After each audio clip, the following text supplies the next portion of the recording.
Hello, hello, hello. I'm Sam Peterson. I am an old gay trans man with bad teeth, and I love knives. I'm not here to rate them or tell you about the newest, the bestest, the fastest, the kapowest. I'm here to queerly share my queer love of knives with you. Like and subscribe. Okie dokie, here goes. Hopefully some of you caught my unboxing video where I showed my inaugural contact with this here blade. But if you didn't, I'm going to share my queer feelings about the QSP Rhino. Look at this guy. Such a toughie. Such a beast. I was backward perusing the Blade Binge site when, lo and behold, there he was, tucked in the back pages, never to be seen again, but I found him. This elegantly dense Rhino in titanium and M390 with Mokuti accoutrements, or Mokuti as I like to call it. No, I won't be calling it that, don't worry. Knurled spine, Mokuti backspacer and clip, top flip, regular flip, plus a healthy fuller, 3.25 inches of edge. What is not to love? I fell for it hard. I had to have it. I sold 4 CRKTs, something river, knife, something, and 2 Kaiser mini baggies for this one knife. At full price, this knife is $360. That's $358.95. Lord have mercy. That's a lot of money. Now, just to soothe your savage breast, which I know is heaving when you hear that, I paid $160 for it. $160, including shipping. Much better deal. Don't you think? So let's enjoy this incredibly well-built blade for a minute before I tell you why I would never pay $360 for this knife, even if it was in Magna-Cut.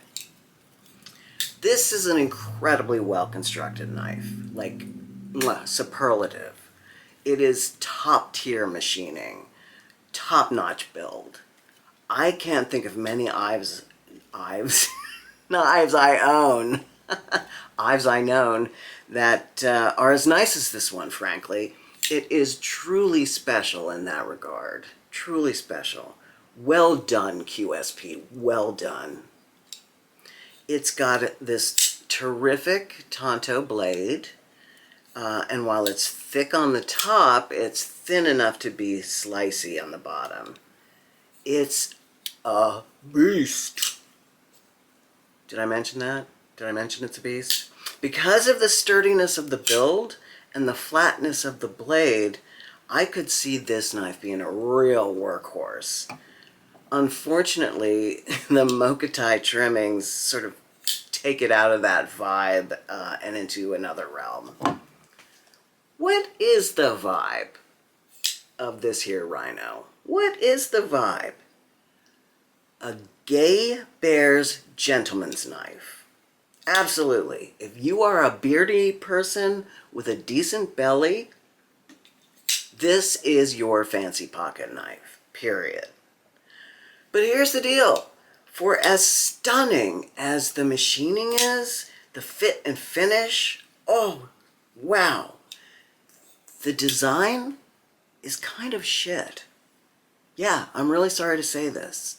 It's kind of shit. First of all, you have to have my size hands to fit this knife, to really fit it. This curve here at the bottom really locks me in. Now, I can put my pinky finger down there on top of it, and perhaps a larger hand would do that too. I don't know. It seems to lock me in place, really lock me in place. Now, for the action. It is a very, very heavy blade. it doesn't so much fly out as chonk out. The action is fantastic, but this blade is not going to leap out of the handle like an M390 Gazelle. It's just not. However, I mean, you can see it's pretty smooth. The spine of this thing is terrific. The detent is great. Top flipping it is a dud. And that's a shame because it's kind of its primary opening mechanism aside from the backflip. It's got a frame lock system, and that makes it difficult to open using the top flip. You have to make sure your fingers are not on the frame lock, which means putting them back here, which as it turns out is quite a challenge. And it hurts when you miss because of the beautiful braiding of the spine. It's quite painful. I can use the fuller to front flip it sometimes. Let's see. Yeah. And the back flip is terrific, which is good because that's my hands down go-to favorite way to open a knife. It sounds great too, don't you think? Does it need Mokutai trimmings? No, no it does not. They seem like an afterthought, like, this knife is too plain, let's dress her up with some oil slick looking metal bits. This is not the knife for that. It just doesn't work.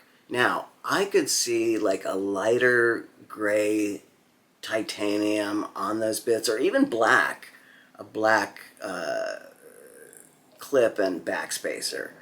But purple, meh.